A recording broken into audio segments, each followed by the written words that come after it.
Good evening. I'd like to call to order this meeting of the Middletown Township Board of Supervisors. Would everyone please stand and join me for the Pledge of Allegiance?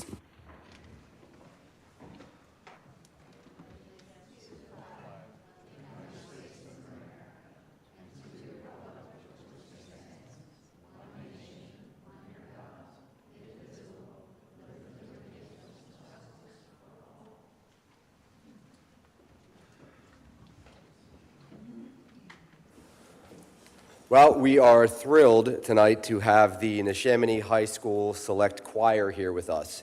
They are going to sing the Star Spangled Banner and then treat us to another number after that. The Neshaminy High School Select Choir consists of 28 11th and 12th graders who meet daily during the school day and after school on Mondays. The choir has had some unique experiences the past couple of years, such as performing with Paramore, the Impractical Jokers, and winning the B101 Christmas Choir competition 4 times. Next week, they will be performing at the PMEA All-State Convention, followed by a trip to California. Everyone, please join me with a round of applause to welcome the Neshaminy High School Select Choir.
Georgia, Georgia, the whole day through, just an old sweet song keeps Georgia on my mind.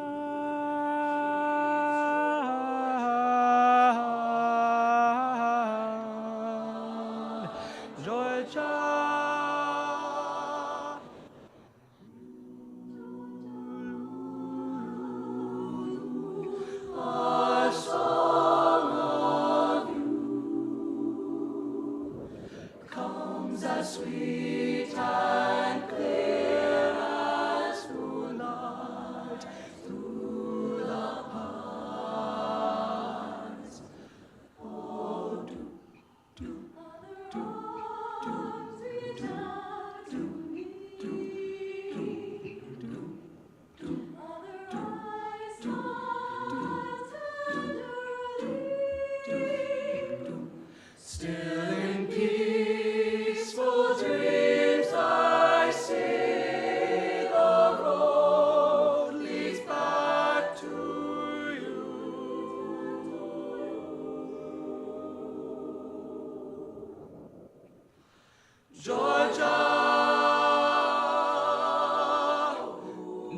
Georgia.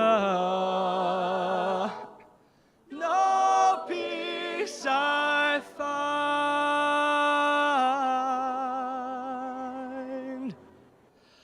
just an old sweet song keeps Georgia on my mind.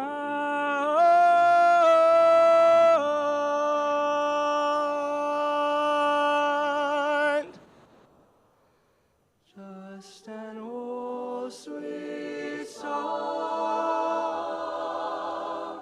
keeps Georgia on my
Thank you so much. That was incredible. We were just saying we wish we could start every meeting like that. That was really, really great.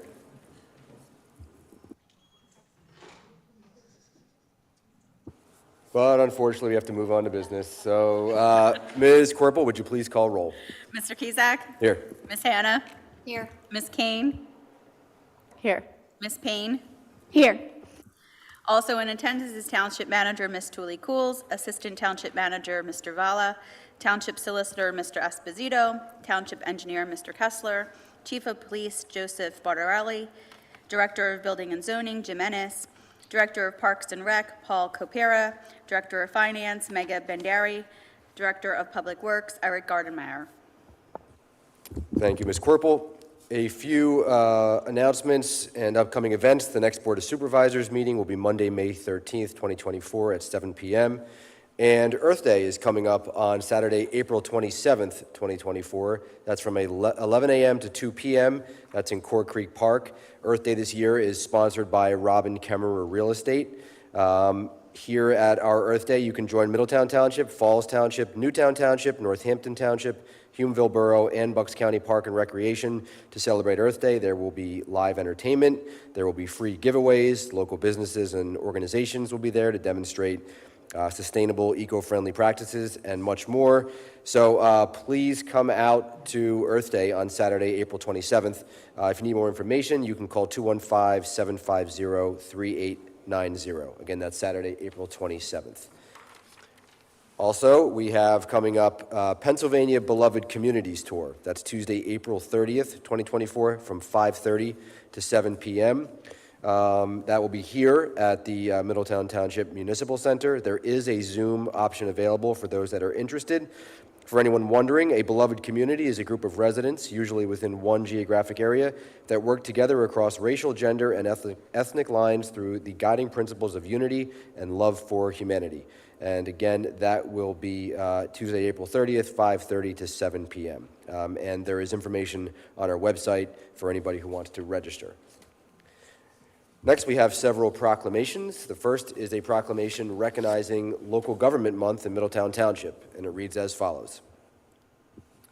Whereas local governments throughout the Commonwealth provide valuable services to the citizens of the communities they serve, and whereas in recognition of the work performed by local governments, the Pennsylvania General Assembly designated the week of April 8th through April 14th as Local Government Week in Pennsylvania. And whereas local government is often referred to as the level of government that is closest to the people, providing important citizen services such as law enforcement, public health and safety, recreational opportunities, and public works. And whereas many individuals, including employees of the township and numerous volunteers, participate in providing local government services to the residents and businesses in Middletown Township. And now, therefore, be it proclaimed, the Middletown Township Board of Supervisors, that April 2024 is hereby designated as Local Government Month in Middletown Township, and be it further proclaimed that the Middletown Township Board of Supervisors will continue to work to promote civic education and engagement in an effort to educate citizens about their local government, strengthen the sense of community, and engage the next generation of local government employees and volunteers. Middletown Township Board of Supervisors proclaim this day the 8th day of April, 2024.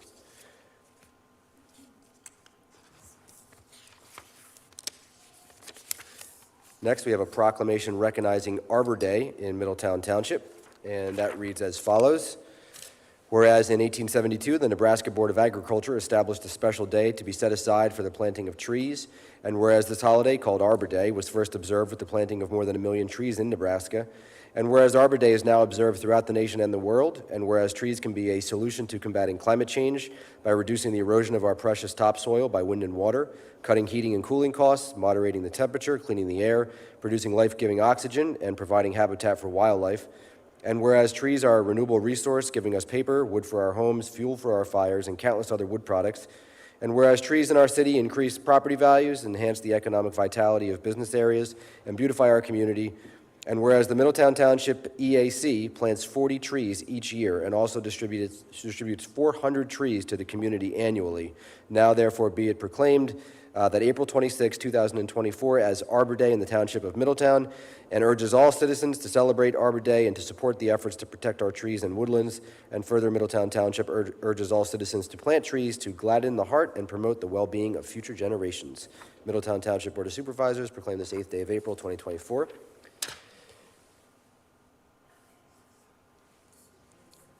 And next we have a proclamation recognizing Earth Day in Middletown Township, and that reads as follows.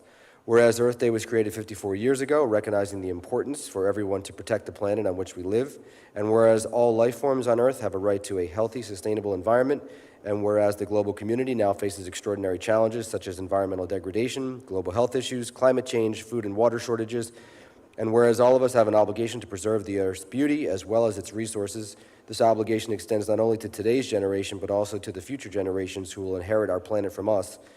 And whereas Middletown Township exemplifies the ethos of Earth Day by its continued commitment to conserving energy, reducing carbon emissions and waste, providing public education on environmental subjects, and adhering to the tenets of the township's climate action plan.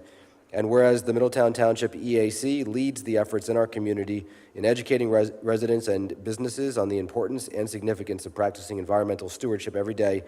And now, therefore, Middletown Township Board of Supervisors do hereby proclaim April 22nd, 2024 as Earth Day in the Township of Middletown, and encourages all citizens to be aware of their impacts on our environment and to participate in stewardship opportunities to preserve local resources. Middletown Township Board of Supervisors proclaim this day the 8th day of April, 2024.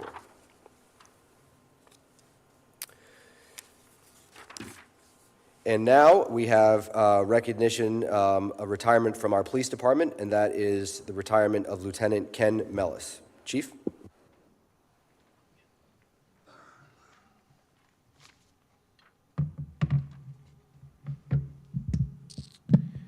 Good evening, Mr. Kizak, fellow board members. This is Lieutenant Ken Mellis. So we're going to recognize Ken on his retirement from our police department after 38 years of honorable service. I'm going to read a short bio on Lieutenant Mellis. Lieutenant Kenneth Mellis began his career with the Middletown Township Police Department on December 2nd, 1985. He attended the Pennsylvania State Police Academy. Ken started his career in patrol. Soon after, he was selected as a canine handler, and he and his partner, Canine Snowball, served the township for 8 years. In 1995, Ken was promoted to sergeant. Throughout his time as a sergeant, he served in both the patrol and administrative divisions. He was heavily involved in several community policing initiatives, including the Citizens Police Academy, the Neshaminy School District Adopt-A-Cop program, child fingerprinting and ID programs, canine demonstrations, and various crime prevention seminars. Ken was promoted to lieutenant in 2011. As lieutenant, he played an instrumental role in growing the IT infrastructure of the Middletown Township Police Department. Nearly all the technology MTPD utilizes today is a result of Ken's vision and leadership. From dash cameras and the records management system to the scheduling system, payroll handling, departmental training management, and oversight of open records requests, Ken was the driving force behind all of these tasks and initiatives. As if this wasn't enough, in addition to all of this, he also oversaw and managed all of the many employees, both sworn and non-sworn, that make up our administrative division. In addition to his 2 master's degrees, Ken is a graduate of several prestigious police command schools, including the Northwestern University School of Police Staff and Command, the Police Executive Research Forum Senior Management Institute, and the New Jersey State Chiefs Association Command and Leadership Academy. Ken has also received the Trilogy Award through the FBI Law Enforcement Executive Development Program. Ken is a dedicated family man. He's a loving husband to his amazing wife, Teresa, who's here tonight, and a devoted father and father-in-law to his 6 children and their spouses. Lieutenant Ken Mellis is hereby recognized for honorably serving the citizens of Middletown Township for over 38 years. His leadership, vision, and dedication will be greatly missed by all of us in MTPD, so congratulations to Ken on his well-deserved retirement. We have a plaque for you, Ken.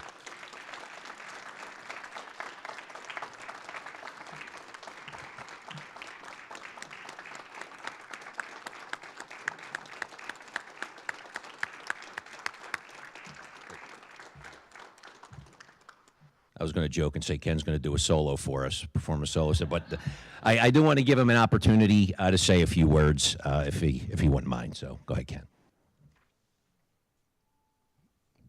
Just want to thank everybody that I've worked with throughout the years, past and present, and the boards, past and present. It's been a fabulous career. It's allowed me to raise a family in this township and put my kids through colleges, and I hope I gave back half as much as you gave me.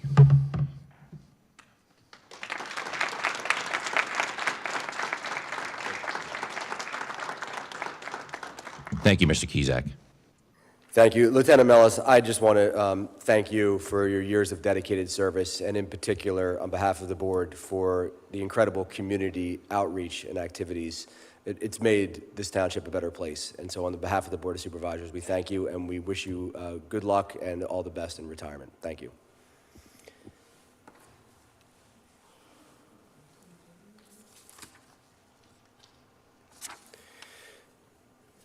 Next, we are proud to recognize the Middletown Township Environmental Action Committee. And I'd like to, if I can, just for a moment, share some information about our Environmental Action Committee.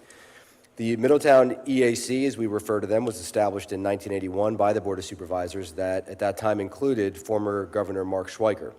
The current members of the EAC are a major catalyst for making Middletown a great place to live.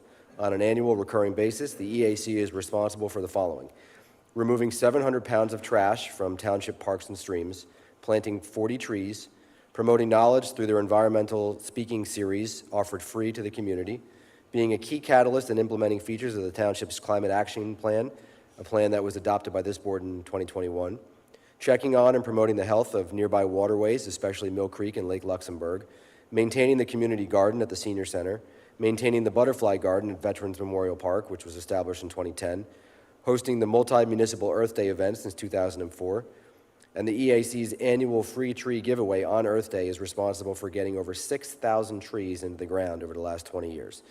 This board would like to acknowledge the efforts of this volunteer group of residents for all their hard work that includes the following members: Peter Tantala, Jerry Bender, John Lopazansky, Kevin Deeney, Secretary Donna Fiedler, Vice Chair Andy McAloon, and Chairperson Lauren LaRoe, who unfortunately could not be with us tonight because lucky her, she's down in Texas observing the solar eclipse in the path of totality. So to the members of the Environmental Action Committee, the Middletown Township Board of Supervisors wants to thank you for all of your environmental efforts in the community. Please join me in a round of applause in acknowledging them.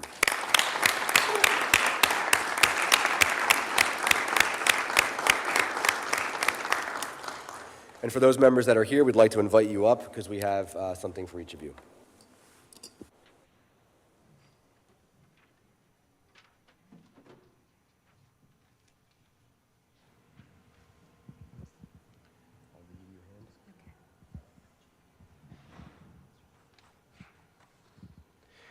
First, we have Peter Tantala. Oh, not here. Peter's not here. Jerry Bender? Not here. John Lapizensky. There he is. Present. Come on up. Thank you, John. Thank you. All right. Kevin Deeney? Kevin? Thanks very much. Donna Fiedler. Thank you, Donna. Thanks so much for everything. Thank you all for everything. We appreciate it.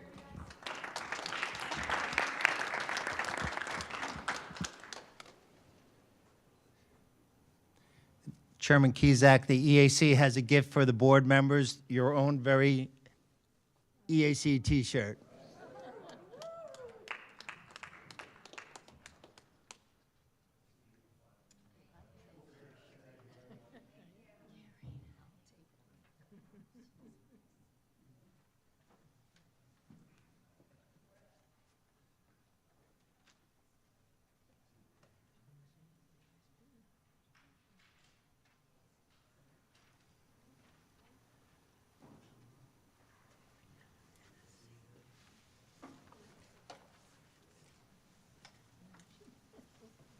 All right. Next on the agenda, we have public comment on non-agenda items. This is public comment on non-agenda items. If there's any public comment, please come up to the podium, state your name and address. Yes, sir. Hi, my name is Joseph Fitch. I had the privilege of email bombing all of you guys the other day with some pictures. I live at 346 Wyoming Avenue, and I'm here to talk about this ongoing water problem that we had. I know it was responded that we're on the construction list for maybe this year. This problem that we've been having has gone on since 1996, plus another 20-some years past that.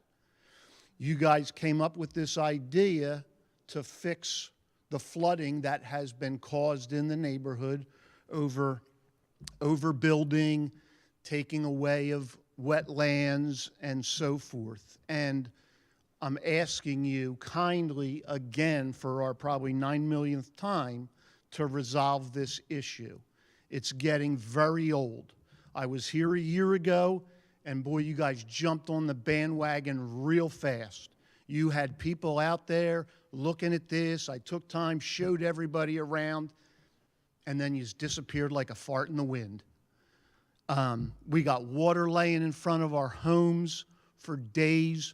We got raw sewage coming out of the septic lines, going into people's yards, going into the water, which then goes into Mill Creek. You talk about Earth Day, and you did all this cleanup in the gates, which was great, but you didn't do any cleanup upstream in Mill Creek to resolve the trash going downstream. Take a ride off of 95 South and get off at the Pendle exit and just look over at the guardrail on the right-hand side and look at all of the trash that's dumped on the side of the hill from the storage facility on Flowers Mill Road. It's atrocious.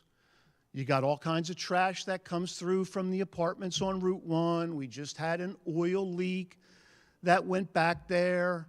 I mean, I don't know what else we need to do to ask you guys to take care of this problem that has been created by the township. In '99, when you guys put this retention basin in, we asked you to tie in pipes that were there, and it would have cost next to nothing. But we were told by the engineers and the construction company, it's not on the list, and we can't do a change order. You went through 3 different engineering companies at the time that it was done. You got federal grants for millions of dollars to do the work, and you don't maintain it. You don't do anything down there. You claim it as a park, you take the money from the federal government, and you run with it. Your so-called park down there is a toilet bowl. It's a place for people to go down and do drugs. I talked to the chief and I talked to the captain. I showed him a video of a taxi cab dropping people off down there 10:30 at night for God knows what. One of the poor older women in our neighborhood, 80-some years old, walking down there, picks up 2 hypodermic needles from somebody shooting drugs down there, heroin encampment down there. I mean, what else do we need to do? How else do we need to ask you guys to resolve this problem? I mean, it doesn't take brain surgeons to see what the problem is. The engineer came down there. He sees that the water's got to run uphill to get into the drains. Anybody should realize water doesn't run uphill. I mean, the old plumber saying is, crap runs downhill, paydays on Fridays. I mean, what else do we need to do? Please tell me. No, you don't need to do anything. I mean, you brought it to our attention. We had our team go out there. They have developed a plan. It's on the list to be performed, and so I mean, it's going to get done. It just hasn't. But why so long? It's been since 1999. Well, and before that, I have paperwork from the 70s about the flooding problem. Army Corps of Engineers, governors, everything. Morrissey had to come in and pay so much to neighbors because of a problem that he caused. 95, and the bridge underneath of Trenton Road at the edge of Highland Park before it goes into Snowball Gate. You need to build bigger bridges, or you need to arch them so the water can go through. Underneath the 95, it's all filled with sediment. The retention basin that you built has never been cleaned. Now, I Googled this, and of course everybody knows Google and social media, everything's true, right? So it tells me on there that it needs to be trimmed every couple months, and it needs to be cleaned once a year. Never has it been touched. The stream that retention basin that it drains into is filled. It's filled with silt and dirt. So even if the water could get out, it doesn't get out. The water, I mean, it's a swimming pool in our backyards. I mean, it's ridiculous. It really is. I hear you, and you don't need to convince me anymore that something needs to be done. We know something needs to be done. We've gone out there, we've developed a plan, and it's going to be implemented. But yeah, we're told all the time we're going to do this. We're going to do this. My cousin, she was told later, oh, it's on the agenda. It's on the agenda for this year. It's going to be done this year. It's coming soon. You guys, you came out, or the people you call to mark stuff before you drill or whatever. They came out, painted lines. We were like, woohoo, yeah, we're getting something done. Nothing. We asked you to put up something to stop the cars from going into the so-called park. Nothing. You call it a park, there's no place to park. There's no place for any cars to go. So I don't know. What do we do? Again, I'm asking you, I'm begging you, please. And I'm telling you, you don't need to do anything else. So what do my tax dollars go to? Because at this point, we could have all in the neighborhood probably stopped paying you and paid to have this done ourselves. I'm not sure what else I can tell you, sir, other than we absolutely acknowledge the issue. We have a plan to fix it, and it's on the list to get done. But you need to give us a date. You need to give us something concrete. I can't give you a date sitting here tonight. I'm not. Chairman Kachuk, I can speak to the last time we went out and looked at it, if you'd like, because I know we walked through it together all day. And it's good to see you again, obviously, but understanding that it's a long time trying to get to the issues getting resolved. And I can say that looking at it this past year with Public Works Director, we identified things that can be installed to take care of some of those low point areas, the drainage in particular, to get that water off the road, off the kind of side road areas. And when it's kind of the water level going down, it'll actually get out of there. These issues obviously have been there a long time. I can't speak to before this board, before our involvement with it, but I know there's a few locations, low-lying areas of the township that have these water issues, and we've made them priority to take a look at, identify what can be done to improve them. And I understand that you're still waiting since we last met, but I can say it is, as the chairman said, on that list to have Public Works install them. But what I'm asking is, these other low-lying areas that you've already addressed, how long have they been complaining? How long have they had the issue? Have they had it since the early 70s? Some of them, yeah, some areas in the Gables that we've been looking at for trying to improve Were they- stormwater projects, they were there since they were built. Were they flooded in 96 to the point where my parents had 11 foot of water in their house? I can't speak to every year, but all I can say is the low-lying areas that didn't have drainage installed as well as it should when they were built, it's ones that we come back around to try to address. So But what I'm just getting at is that we have been working to identify, and that day that we did walk through all those items, I think we did a good job identifying things that can improve it. Now it's just a matter of getting that work installed, and I can't give you a definite date, but we'll definitely follow up. We're gonna look at, giving you something a little more firm of when that work order and the queue can be accomplished. And for the basins, what I can say to those is that's an ongoing effort with the requirements and the funding that really lacks for the DEP basins. We have identified that one as needing work, obviously, but it's something that we're trying to get to as quick as we can with the staff we have, and the staff we have currently is committed to trying to improve that for you. But you can't tell me that you can't pull out some type of government funding, especially when you're talking about Earth Day, that, hey, we need to take care of this so we get greener grass growing. I mean, you guys go Well, back in that we have woods. gone after some of that funding. We went after one specifically for the Delaware Park Basin, the one that you're referring to, and it wasn't successful. So we make an effort to try to get those grant fundings that you're talking about. They usually come out kind of on an annual basis, and it's not like we try and it's done and it goes away. So it's something we're constantly pursuing, and we're hopeful that we'll get some additional federal funding. Some of the roads you mentioned, I-95, Trenton Road, the culverts, the bridges on those they're not township-owned roadways or culverts, so there's additional funding and collaboration I that understand make those that, projects but happen too. they run through your township. Don't you guys have any say in that? I mean, Well, we have a say in the fact that we can relay that they need work. We can't replace that bridge for PennDOT. It becomes a project on their list, which, I'll be honest, moves slower than some of the ones on the township level. but you're trying to pour 10 gallons of water through a half-gallon funnel. It just doesn't work. I completely hear what you're saying. You know what I'm I mean? not disagreeing So that there's let me, issues. so I'm these just are- saying that we'll definitely look to follow up to give you a little more So these are some definition of my when other we can questions, right? try to resolve some of it. We didn't have a problem coming up with, and I'm just, again, hearsay, if it's true or not, $4 million for a salt shed and a new Wawa gas station on the Public Works property? We had no problem with that, right? It's a completely different funding sources, to be honest. And We're talking about stormwater basins. if I can just interrupt, we can confirm that'll be on this construction season schedule. They did not get to it last summer. It will get done this summer, the public works work. Correct. We're not going to be able to get to the larger work that requires funding and DEP, but we, in response to your question about timing, this construction season. Okay. And again, with the same thing with the salt shed, is that a flood zone there? Or what's the impervious surface? Again, there's more surface getting taken up for the rainwater.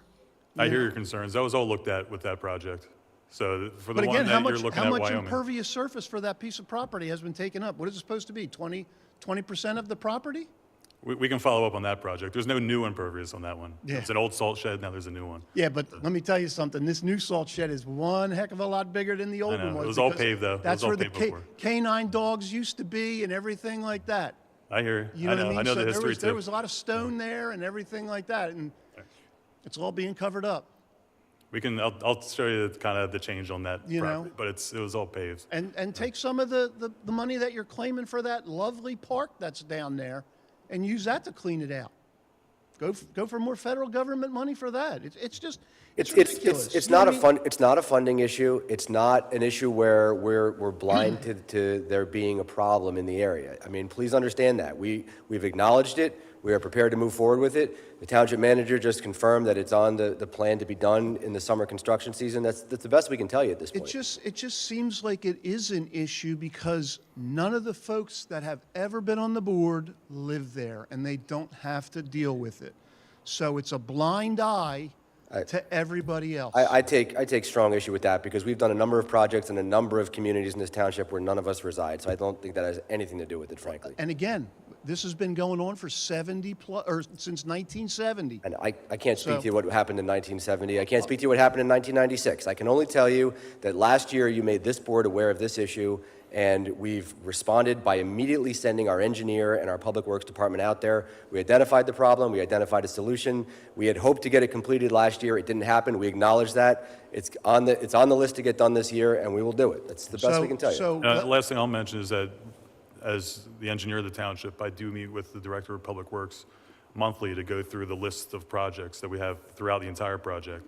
And there's not a section of the township that says we're not looking to fix anything there. It's on that list. So tomorrow is our meeting for this month.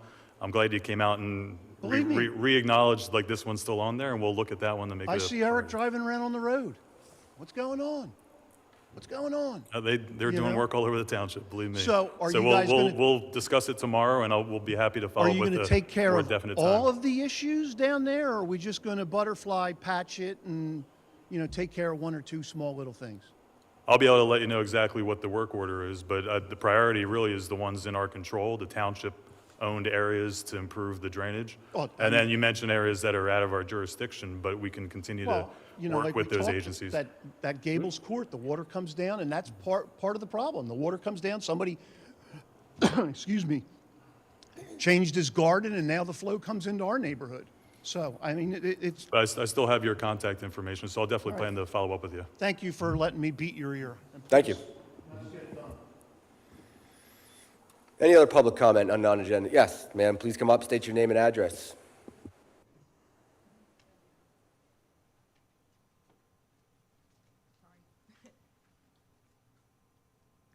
Name's Dory Bauer. I have a real hard time talking in front of large groups, but anyhow, I wanted to find out if anybody in the township knows, Board of Supervisors, about Langhorne Yardy Road and Woodburn Road project with PennDOT and the circle down the road.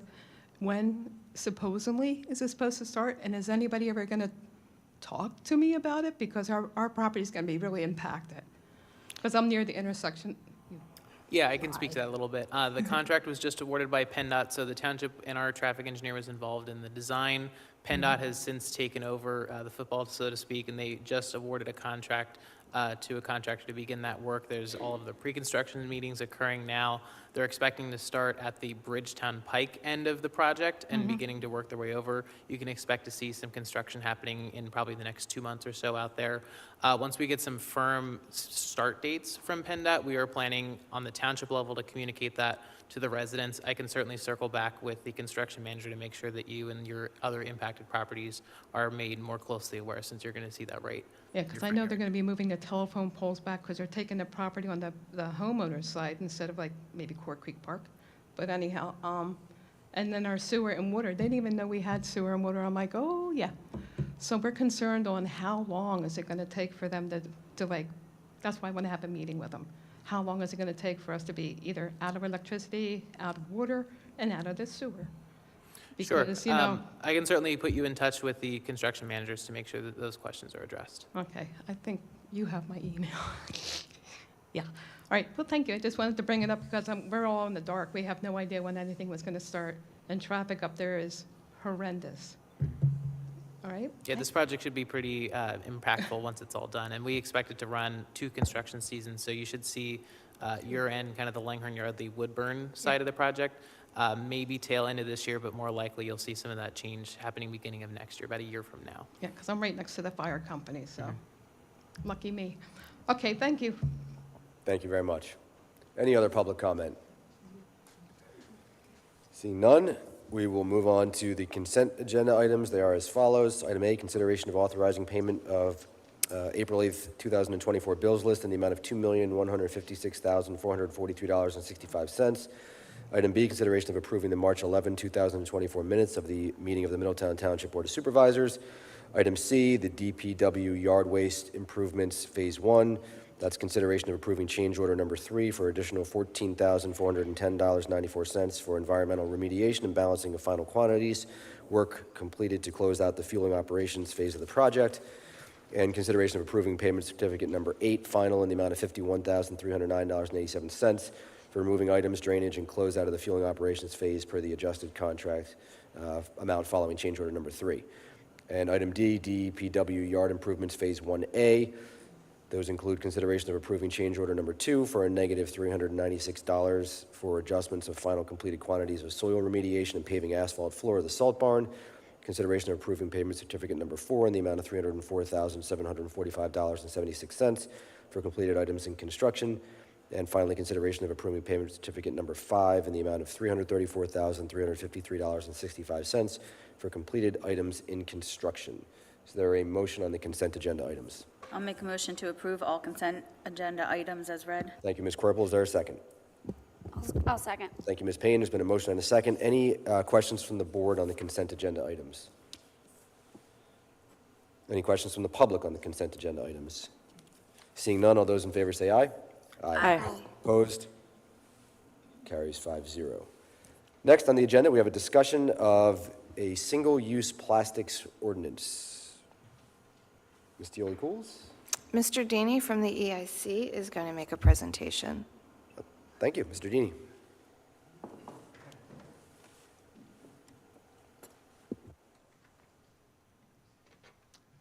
I first have to pass the regrets from Lauren LaRue, who couldn't be here. She's chasing the moon and the sun. So you get me instead. Could you raise the mic a little bit? Certainly. Thank you. The consideration of a plastic ordinance is one of those tasks that's defined in the Climate Action Plan. And we, as the EAC, are working on all the tasks in the Climate Action Plan that we can. We're waiting for some data on other tasks, and we're dealing with the priorities of those tasks that are before us. One of the information environmental series that we give to the public twice in the fall, twice in the spring.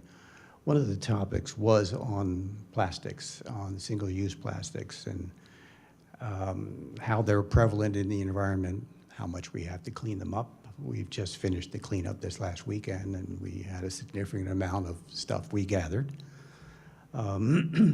How prevalent it is, where it goes, where the sources are, and so on.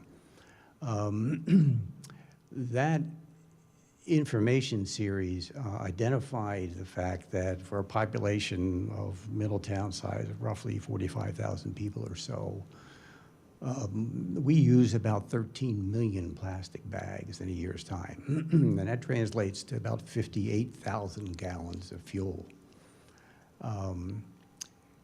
The consideration for dealing with a waste stream that gets into the air, which we breathe in now.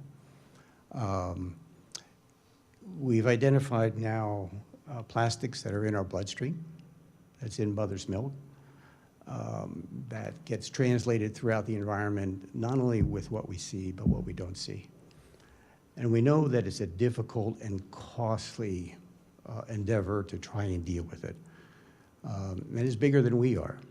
And we have this concept that as individuals, it's difficult to find some way to do our part. And even as a community, it's hard to figure out how we can act and how we can have some effect. But we know from an environmental standpoint, one of the best ways of dealing with a waste is to never create it to begin with. And one of the discussions we've had on the EAC, and one of the discussions that we recommend that you have as a board, is to enact an ordinance that would consider banning plastic bag use, much like other communities have done throughout Pennsylvania, New York, New Jersey, Delaware, and so on. And that's a discussion we urge you to have. And we would be happy to support you in any way we can, because we've done some homework on the issue, obviously. But any way we can to support that discussion within the township, we'd be happy to do and happy to help with. So I just wanted to emphasize that and let you know we're here to help. Thank you very much, Mr. Deeney. Appreciate the presentation and the information. Certainly, this is something that is front of mind for this board. I think that we do need to have further discussion on the topic. We certainly acknowledge that some of our neighboring municipalities have passed similar ordinances, and just looking even more broadly, geographic, our region, a number of municipalities and even state governments have passed similar types of laws banning single-use plastic. The one thing that occurs to me, I would be interested in more information on how this would impact the business community in our township. And so I don't know if your committee has done any work or any outreach on that end, just to see how businesses might be impacted if we were to implement this. We're in the discussion phase as, as you are.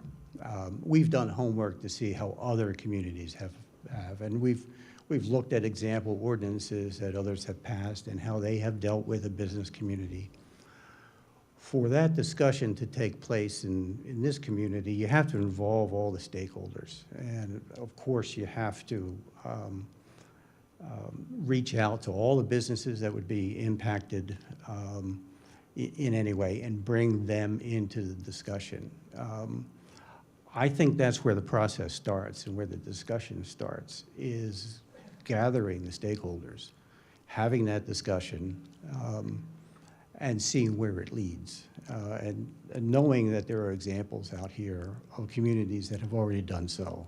And they've crafted their ordinances with that in mind, knowing that there are certain exemptions that would have to take place. Medical is one that comes to mind right away.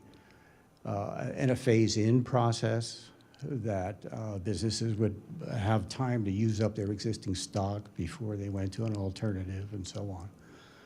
All of those considerations are things that you'd have to talk about, and you'd put people together and have a committee, and over time start to develop how this thing would frame out. And at that point, that kind of output would be brought for further discussion and, the broader community to see if that's a step you want to take. Yeah, I think that's great, and I think that's exactly the way to move forward. And we can certainly, on our end, start looking at sample ordinances from other municipalities and how bans like this have been implemented. The purpose of this agenda item was not to. There's nothing up for a vote tonight. There's no ordinance for the board to vote on. We just wanted to have a discussion on it. We wanted to give you guys the opportunity to provide information, which you've done, and we appreciate that. Do any members of the board have any questions for Mr. Deeney or any comments they want to make? Yeah, one of the other things I know, like understanding the impact of business as well, but one of the things I'd be interested in, I'm sure my other board members would be, is we know that this has been implemented elsewhere, right? So are there any studies out there that can support the impact, the good impact, the positive impact that has had on those communities, on the plastics that are within those communities, in those waterways that exist, that we can kind of point to show, hey, these are the long-lasting impacts that we can see from a ban? Well, I know that there are organizations that are monitoring the implementation of ordinances all over the United States, frankly. Much of it's happening at a state level, but in Pennsylvania, it's happening at the community level, and that's being monitored as well. Penn Environment is one of the organizations that's looking at how these are rolling out and how they're implementing, and they've modeled what the impact will be in a given township, a given community. To the point where they know how much waste is being reduced, how they can apply that data to a population and how they can project that, not only into the tonnage of waste, but how it translates into the amount of fuel that's offset and the amount of CO2 that's offset as a result. The area that's still undergoing a lot of study is the other side of that equation, which is the microplastics issue. The microplastics issue has been in the news a lot lately, right? We know we've detected in cloud formations and in our bodies and so on. There's a lot of research going on about the implications of that, and that's concerning from a medical standpoint as well as an environmental standpoint. The medical side of it is still under discussion and under review, and there are a lot of studies, but I'm not sure that they've arrived at some final conclusion. Because the plastic issue is one that is cycling up. And to explain that without getting too technical, our water plants and our wastewater plants, for the most part, they were designed on 1950s technology, before microplastics was even a discussion item. So they were never designed to remove some of these particles that were that small. So if you can imagine, as we generate these, it's discharged to the environment. It's sent, it's cleaned up as that technology can, discharged back to the environment, and then downstream, another town picks it up in their water plant, and then that is cycled through that system, and so on and so on and so on. If you don't have a net removal process, it just cycles up. It continues to increase in the environment to the point where you reach a level of concern, both medically and environmentally. Now, that's a concern with a lot of environmental parameters, but the microplastics is one of them. So that side of the studies is still ongoing. It's still in early stages because the medical implications of that are fairly complex. Any other board members have questions or comments? Could you just repeat for me the amount of bags that our township estimated uses per year? Yeah, I can pull it out of my pocket and read it. There was a presentation made, and it's in the slides that the presenters gave, and it's on the township website. Their estimate from modeling was 13,513,000 single-use plastic bags. And that translates, and that's annually, that translates to 68,000 gallons of oil needed to make those plastics. So the implications are, if we could avoid creating them to begin with, that translates into that savings. Now, you have to have some alternative to go to, of course, and that is the whole purpose of having a discussion and going down this path intelligently, so you don't disadvantage anybody significantly having to bear the burden of that kind of change, because it's a societal problem. It's not just a township issue. Thank you. Any other comments, questions?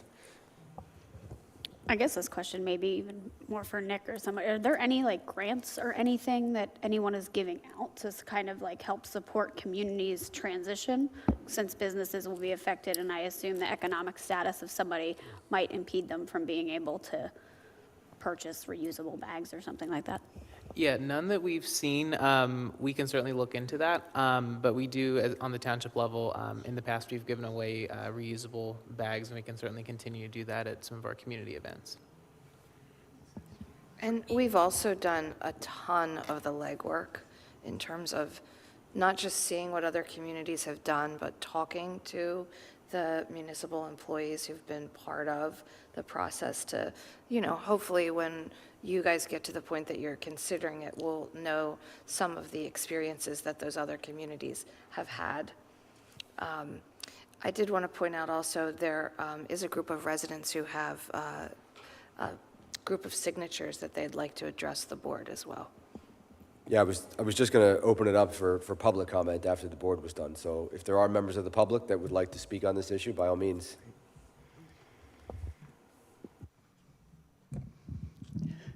Good evening. My name is Sally Maruka. I live at 1382 Newtown Langhorne Road, and I am representing 117 of my fellow residents. I have a brief statement to read.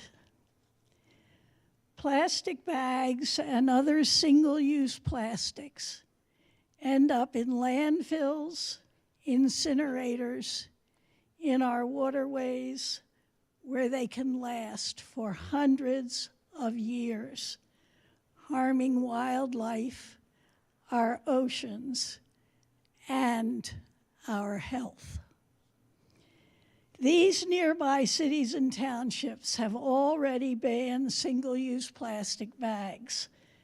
Philadelphia, Newtown, Upper Moreland, Solebury, Doylestown, Ambler, White Marsh, Cheltenham, and our neighboring states of New Jersey, Delaware, and New York. We, the undersigned, support Middletown Township ECA and the Supervisors, and hope you will pass a ban on single-use plastic bags. I'd like to present this to you. Certainly. Thank you very much. Absolutely. I'm not a judge.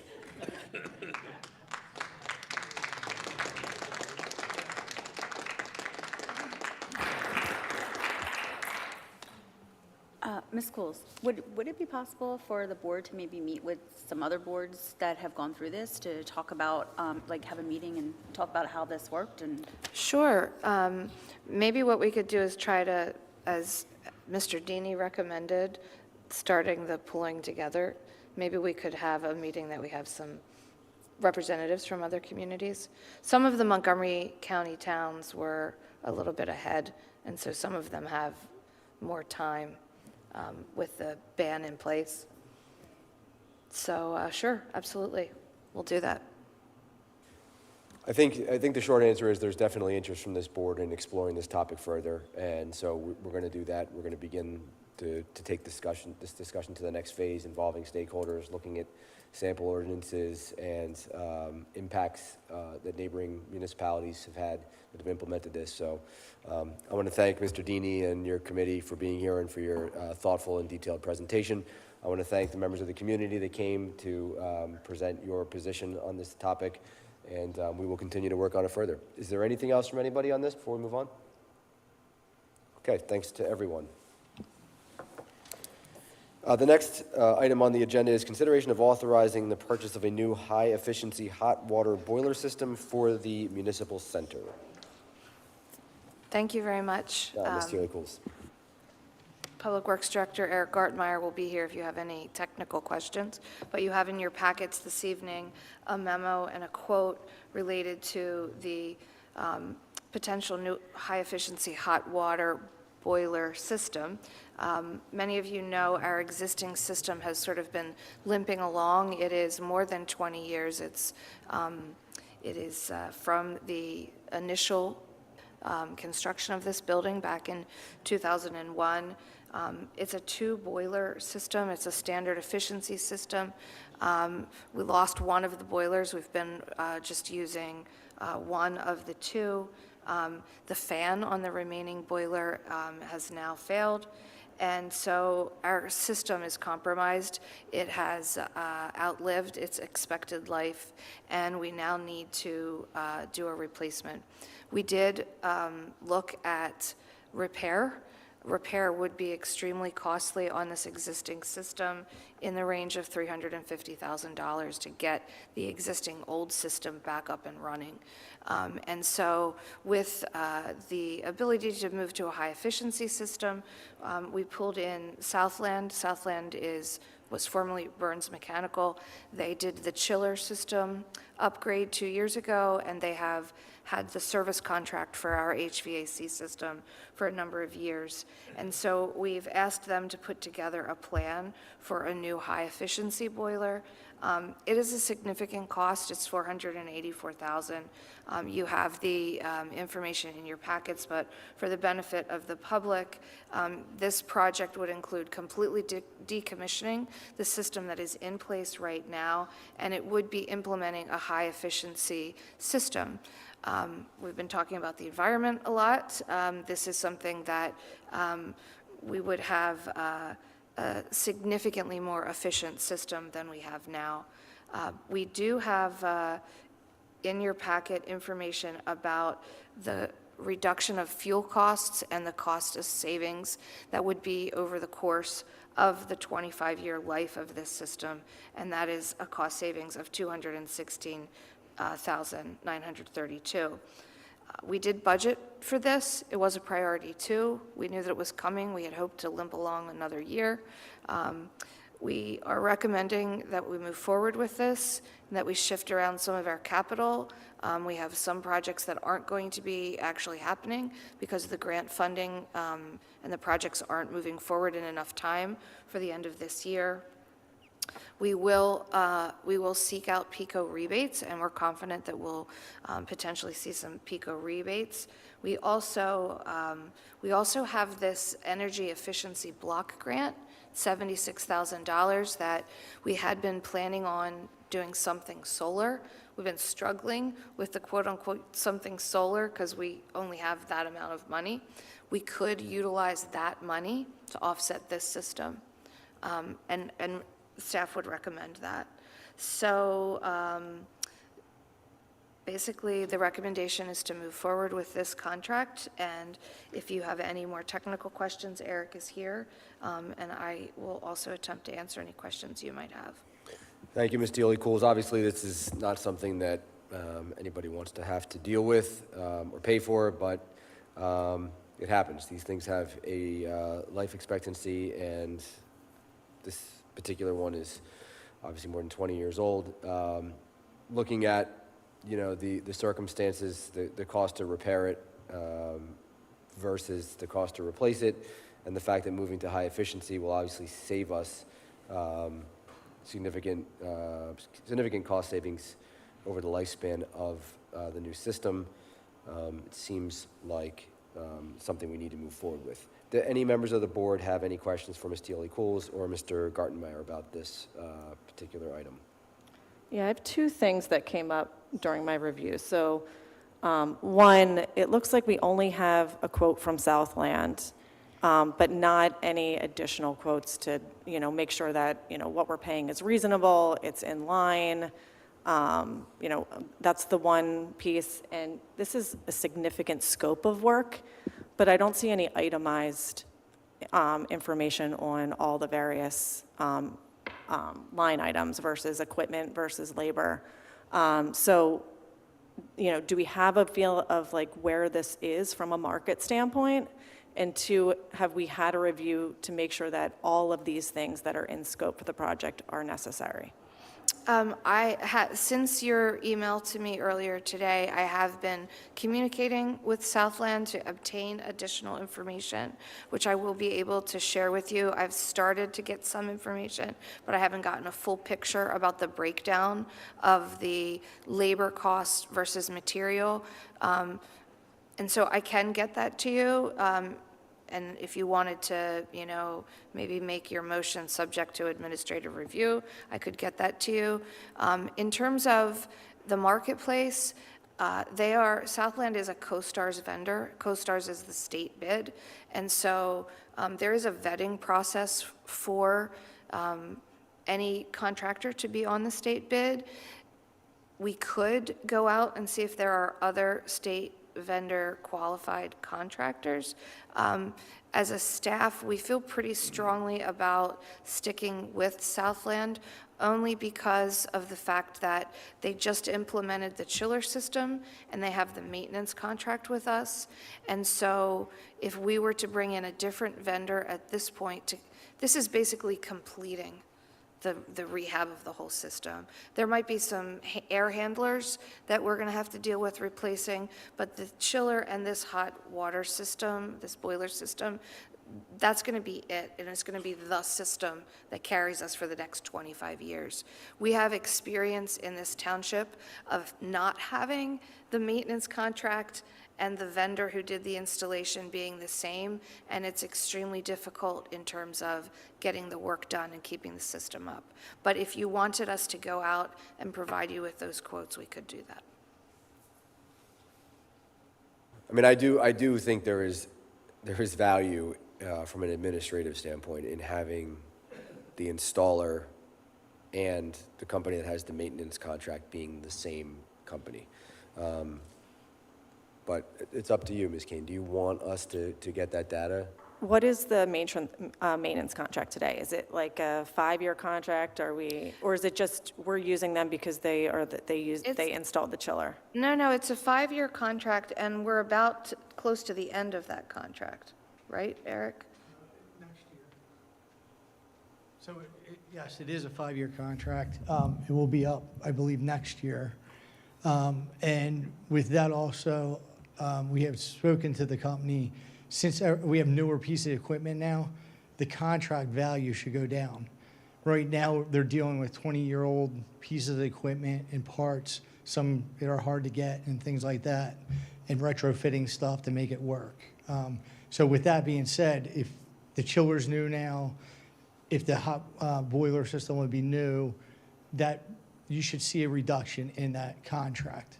The contract right now, we pay for the parts and the labor is covered in that contract. And I guess I would just add, if we were recommending to just select them and they weren't a co-stars bidder, then 100% you need to have a comparison. We often bring you co-stars contracts that we recommend to you because the state bid has already vetted them and created a favorable price environment. Just one other point is right now with the way it is, the police department can't run their gun range at full capacity. We've been dealing with that since 4 months ago.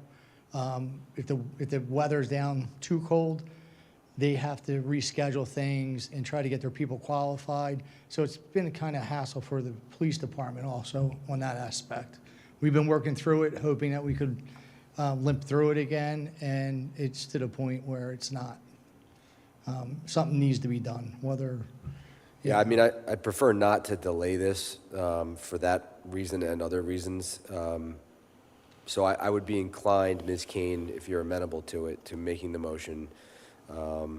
If it passes, making it subject to your administrative review. Yeah, maybe include in the motion to, barring, other bidders that are within, or other company quotes within, a 10% threshold. Well, let me ask you then, what are you asking us to do? Are you asking us to put it out to bid? No, I'm just more asking to make sure, maybe get one additional quote to make sure it's within that $485,000 range. Again, it's a lot of money we're spending. I know for myself, when I am getting a contractor, I usually get a couple quotes to just understand. We're tight. That would be my recommendation. The only issue I would raise with that is I'm not necessarily, me personally, I'm not necessarily agreeing to go with the low bidder. If we get a comparable and it comes in less than $484,900, I still think there's value with going with Southland because they have the maintenance contract. So I just want to be sure that if we're going to take this step, we're not locking ourselves into accepting that other contractor if they come in less than what Southland has quoted us. And is Southland like the only company that does maintenance contracts in this area, or are there others? No, there are others. Yes. The other thing to remember, as time goes on, it takes 160 days approximately to get all the parts and pieces for this project. And it's a 2-month project. Then the other one needs to be taken out. I have walked and I've met with the engineers from Southland. We walked everything, we looked at everything. So I think their quote is pretty good as far as what parts and pieces and how they're going to go about doing this. But once again, if that's what you're asking, we can obviously, try to get another CoStar vendor to. I think also if we hadn't just done this other major project with this same company and had such a positive experience with them, then there are lots of different circumstances as to whether or not we would recommend.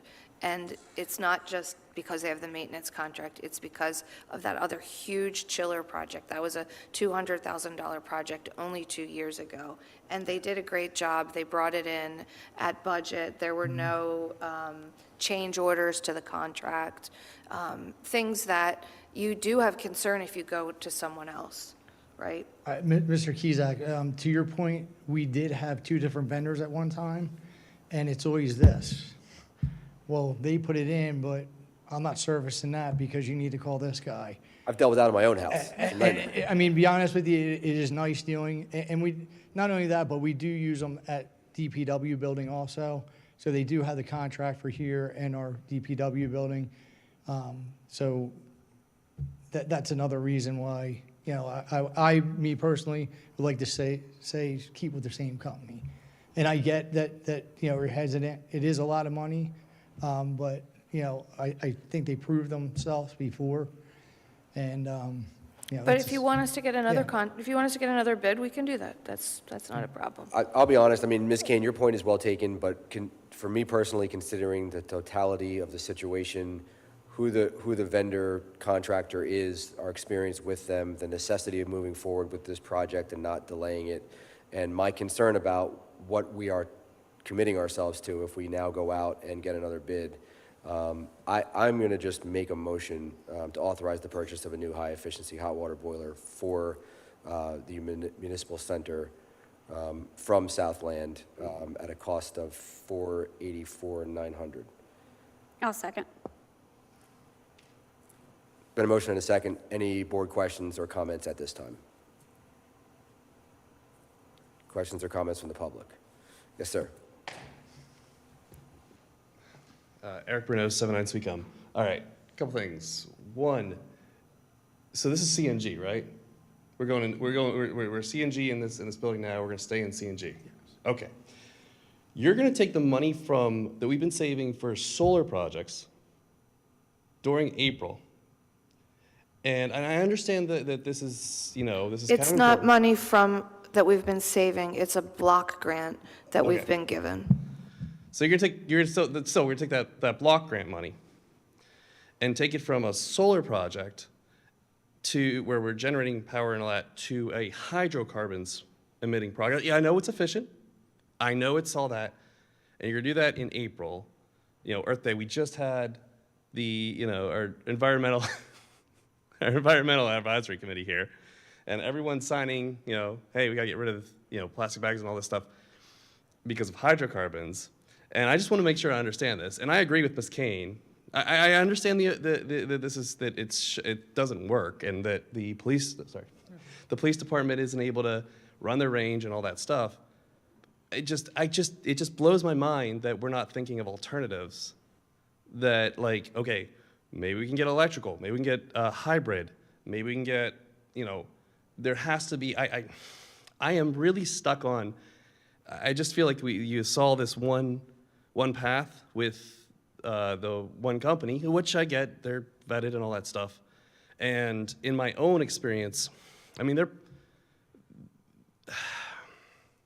probably going to look the easiest path. We're not trying to think outside the box. Try to be energy efficient with alternative fuels. As far as I'm just really stuck on the fact that we're just going to stick with the hydrocarbon stuff as well as not get other quotes and whatnot. I don't like that. as a Eric, member of Eric, the. do you want to comment to the system selection? So the system that we currently have is gas. CNG? Yes. So when we met with them, we did look at a couple of options. Obviously, oil's not the way to go.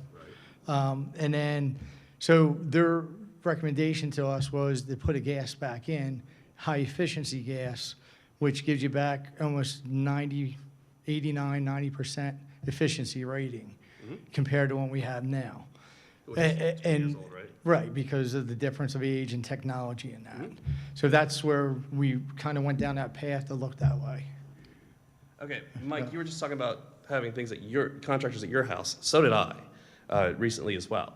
I just ripped out my oil heating system, which was also my hot water heater, and I put in a tankless water heater in there. And I get, the scale is way different than my 2,000 square foot home, but that I only live in.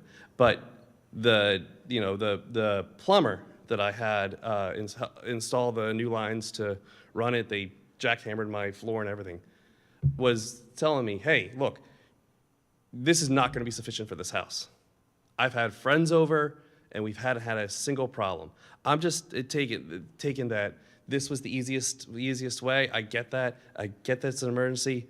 I just want to voice I'm not happy with that situation. I'm not happy that we're not bidding it out. I'm not happy that we're going back into hydrocarbons.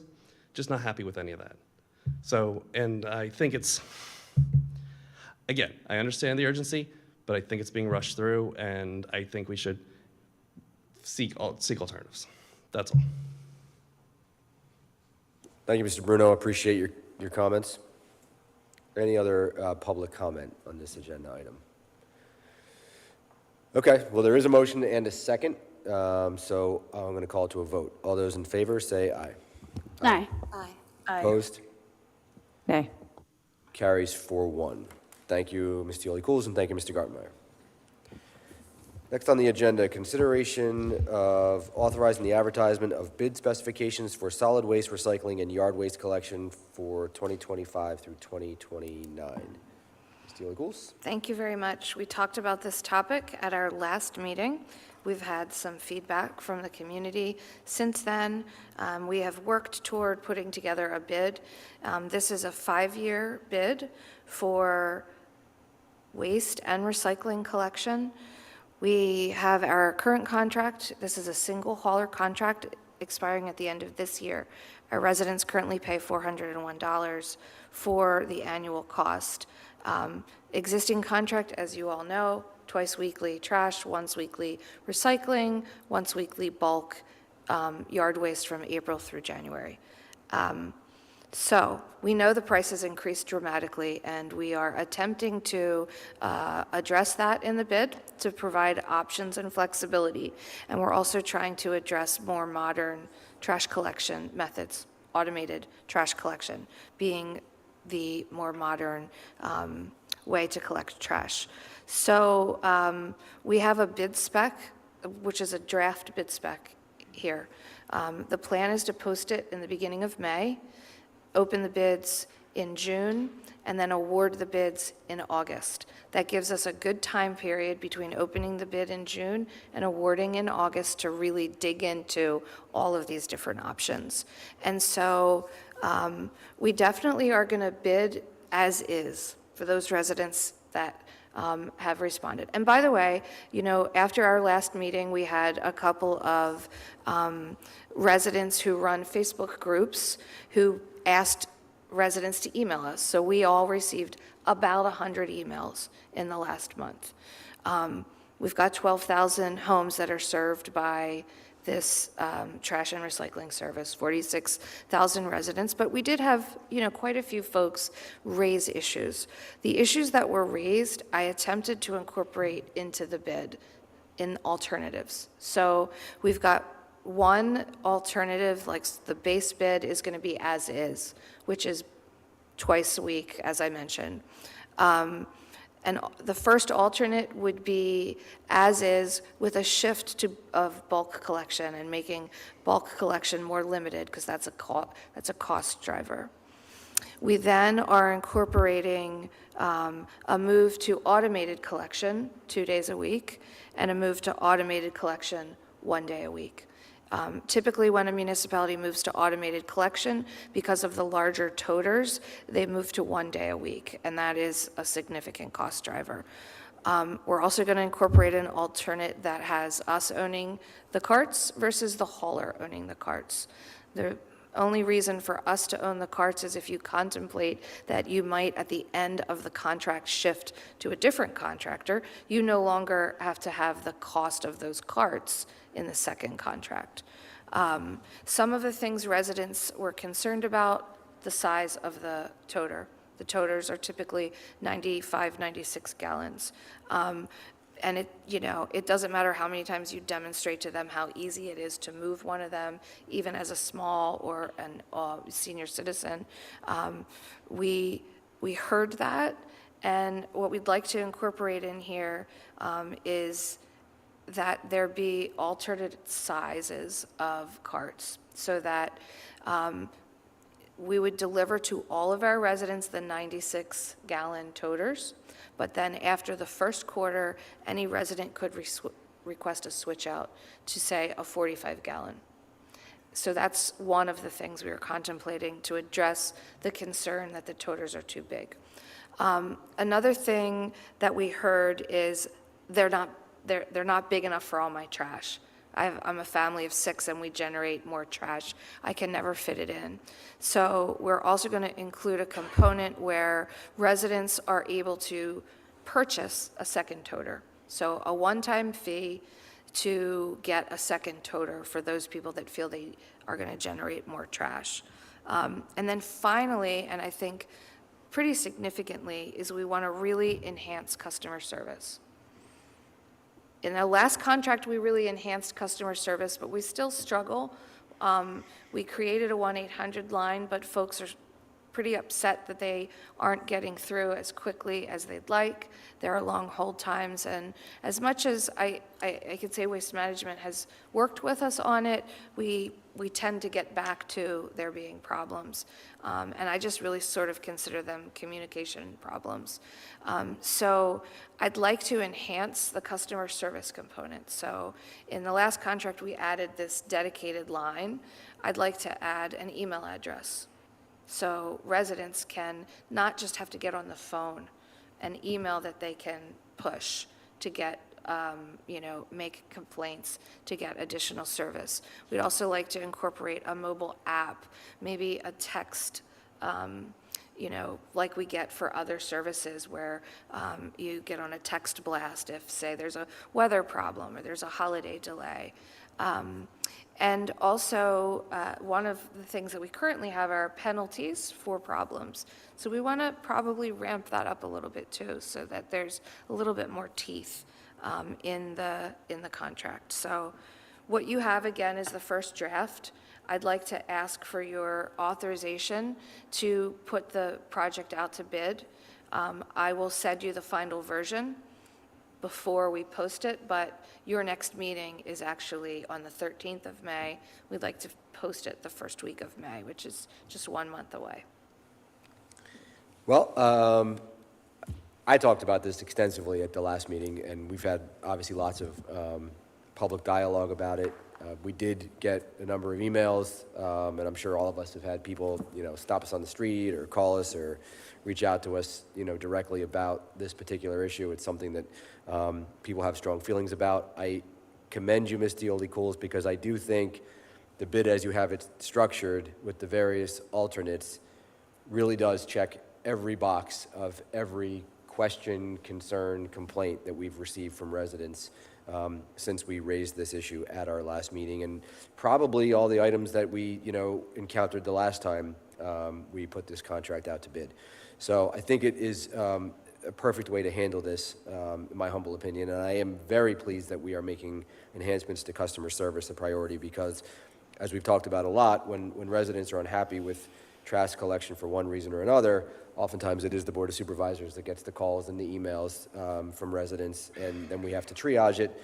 Waste Management made us a lot of promises about improvements to customer service that I think residents feel like weren't entirely delivered. So making that a priority with the next service agreement is certainly something that I'm happy to see. Do any of the board members have questions, comments, concerns for Ms. Teoli-Cools?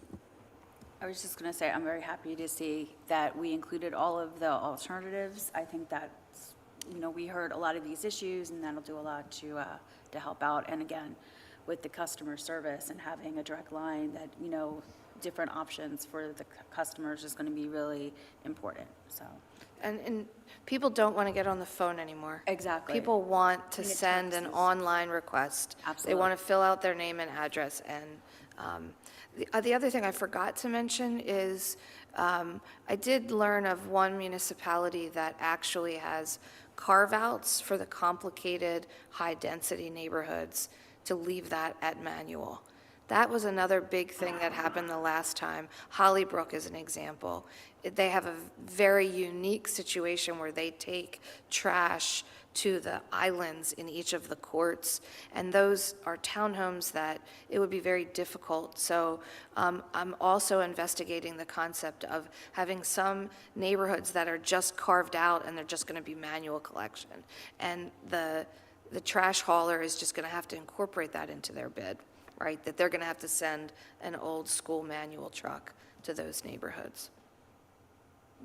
I just wanted to thank you guys for the amount of effort that you put into this PID. I mean, it's a lot of thought that went into this, and I think hopefully we will have all of the answers and be able to give the residents, if we want to stay at this particular level of service, this is what it's going to cost. If we want to offset it, here's a solution, here's a recommendation of how we do that. We have those answers. So really thank you for putting all of this together and going through the process of figuring out all of these alternatives.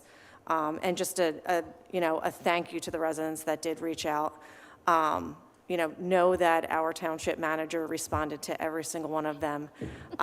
It was important to hear your voice. So it was nice to get feedback.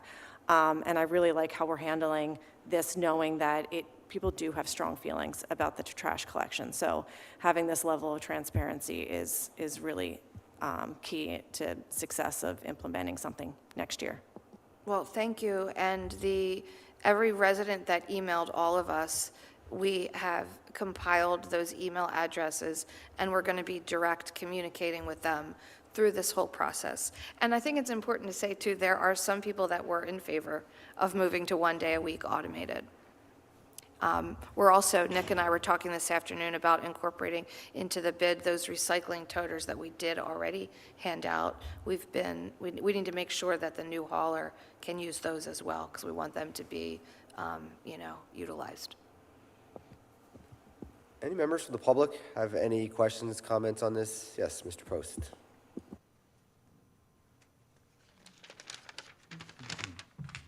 Sheldon Post, Red Rose Gate. Mr. Kizak, first, thank you for responding to my email and making your best effort at answering an impossible question. Tried my best. It worked, though. I'm here, so, it's a little after 7:30, but so be it. Just several comments, and I'm not one of the ones who sent an email in, so I'm probably going to say some things that you've already heard, but I'm going to say them anyway. Just to get it out there. I did contact a few different friends in a couple neighboring townships and tried to find out what they're paying and what their pickup schedule is and everything else. And the one thing that, I realize that ours is going to go up no matter what. However, I've been in the township for over 40 years, and I've always kind of felt that the amount of money that we pay for what we get in trash collection is probably one of the biggest bangs for the buck in any level of government. $400 for the number of pickups that we get and the kind of stuff they've taken from my house over the years just far exceeds anything else I've come up with. I've talked to 2 people in Middletown Township and what they're paying now. They're private haulers. I also I have friends in Northampton Township, which I think operates pretty much the way we do. And they're also paying a little more, but they have a lot less in the way of pickups compared to what we have. $545 is what Newtown is paying for once a week. Okay, I have, Or Northampton. yes, well, I have 575. So I'll give you 545. I know ours is going to go up. However, and I don't know at what point I would say that that's outrageous, but I really do believe that with the current system that we have, they take everything. And I'm not hearing that from my friends in these other townships, especially with bulk pickup. They have to pay extra and they have to schedule it out and everything else. And, you know, pretty much if we put it down there, it's gone. Unless you're ridiculous and put down 20, 30 rolls of carpet, well, then they take 10 or 12 at a time, so it takes a couple pickups. A couple concerns that I have, and this is going back to the last meeting.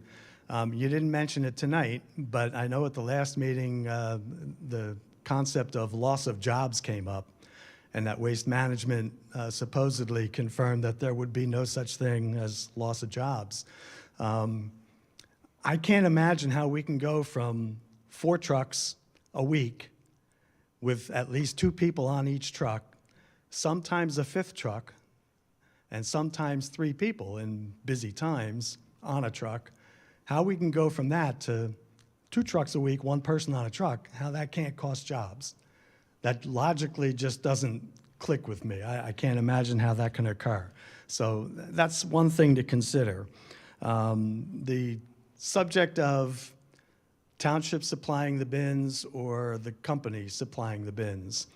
I think most residents have much more success and feel more comfortable. I know you don't want to get into the bin business, but I think most residents have more success and feel more comfortable contacting you for like a damaged bin and getting it replaced, as opposed to going to a corporation like Waste Management and trying to get some satisfaction out of them. I've said this before, I read a lot of things on Facebook. I know it's not the most reliable thing in the world. However, I do consistently see things from Bristol Township residents complaining of bins that are busted up by the truck, basically, either lids or wheels or whatever, and they can't get them replaced. And they're all contacting each other. How do we do this? Who do we go to? What do we do? And so on and so forth. So I think that's something to consider as well. It's easier to come here and talk about getting a new bin or something as opposed to trying to deal with a big corporation. Bulk pickup. It's Monday night. I guarantee if you all go home tonight and you drive through the gates, you will see bulk items down at the curb for pickup tomorrow. Unfortunately, tomorrow's not Friday.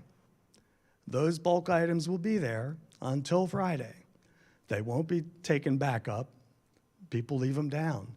If we go to once a month instead of once a week, I can see us having couches and china closets and refrigerators and everything else all over the streets all the time. So if that kind of a move were made, I would certainly hope there'd be some way to make that not happen, because it happens now when it's once a week. I guarantee if you go home tonight and drive through the gates, you'll see bulk items down there for tomorrow. And tomorrow's not a bulk pickup day. So those are just some things that, I want you to consider. This sounds like it's going to be an extremely complicated bid coming out. So I know you're going to have a lot of information to decipher, but I just hope that you can kind of take these few things into consideration as well. Myself, I know I can get by with 1 pickup a week. It's only my wife and I. We don't generate that much trash.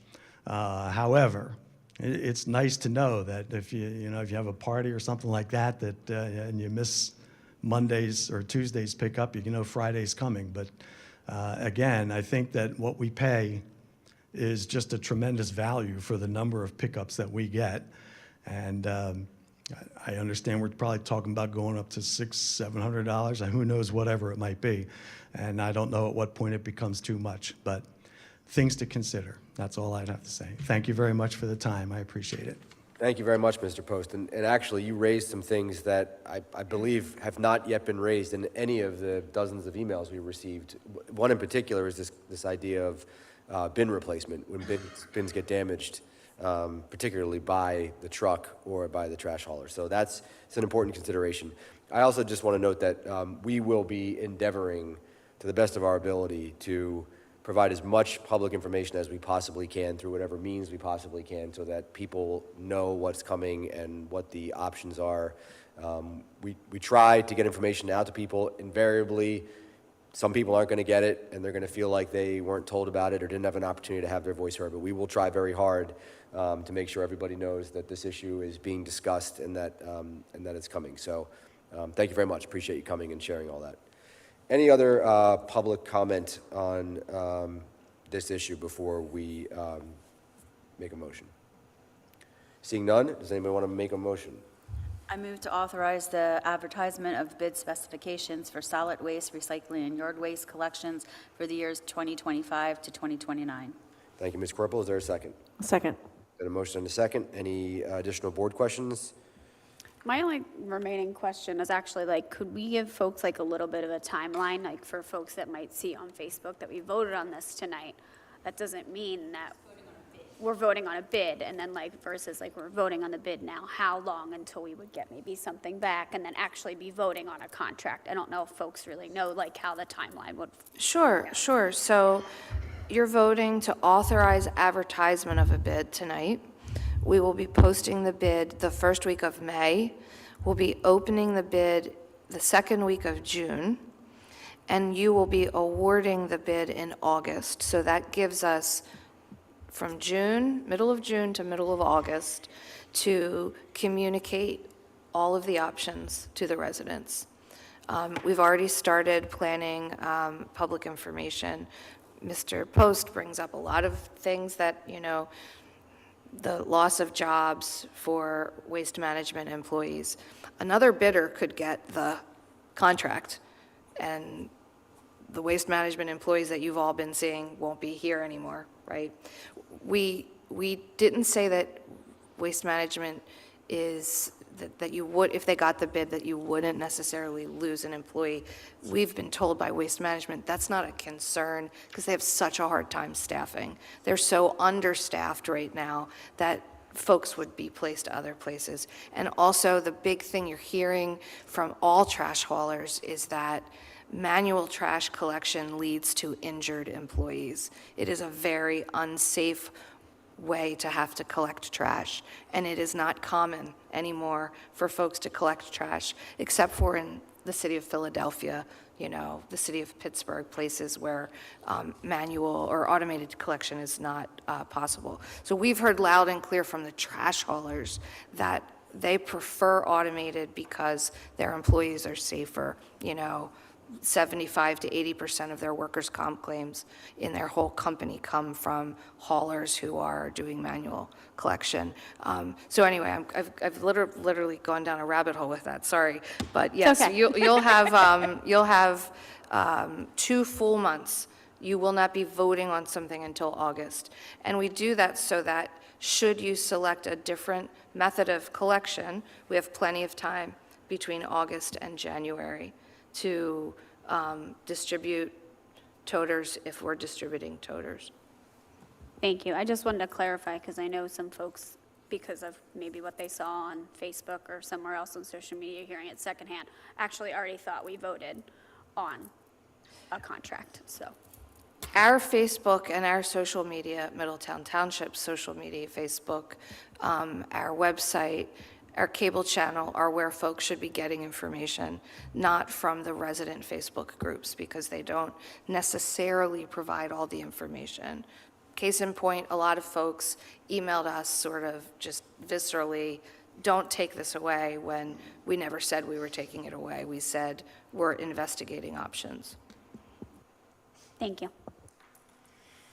Any other questions or comments from the board? Any other questions from the public? Seeing none? Oh, sorry, Mr. Bruno. Yeah, just real quick, can you have them quantify how they're not reducing staff because of this? Because in my mind, less people on the truck required means either they're having less trucks now, and they could have more trucks out with they spread their, corporations lie about their staffing issues for their stockholders all the time. I would just like some clarification from them how they're not reducing, how this would not reduce staff. Well, they like the didn't specific say plan. that they weren't going to there wasn't a specific issue of, there aren't going to be people that may be, not having a specific job. They said to us, we don't have as much of a concern. When we have problems here in Middletown, it's mostly staffing problems. Yeah, When no, I your recognize trash that. is not I picked recognize up, that, but- it's but because they're they a don't private have enough corporation. employees, because they have a difficult time retaining employees. Okay, But I'm happy to make sure Yeah, that this is going to be a key component of public information, and I think it's really critical to understand. Waste management might not be your collector come January. Yeah, okay, no, I perfectly understand that, and I want that, I guess what I'm saying is, I want that to be a specific focus in the plan for each bid that's given out, if you don't mind. Push on them, how this won't, how the staffing amounts will not, that's the focus I have want to do. information from Waste Management that we will share related to waste management. Should Waste Management win the bid, and should we, the Board of Supervisors, select automated? Yeah, I get that. We will have that information, and that's not, that will come from Waste Management.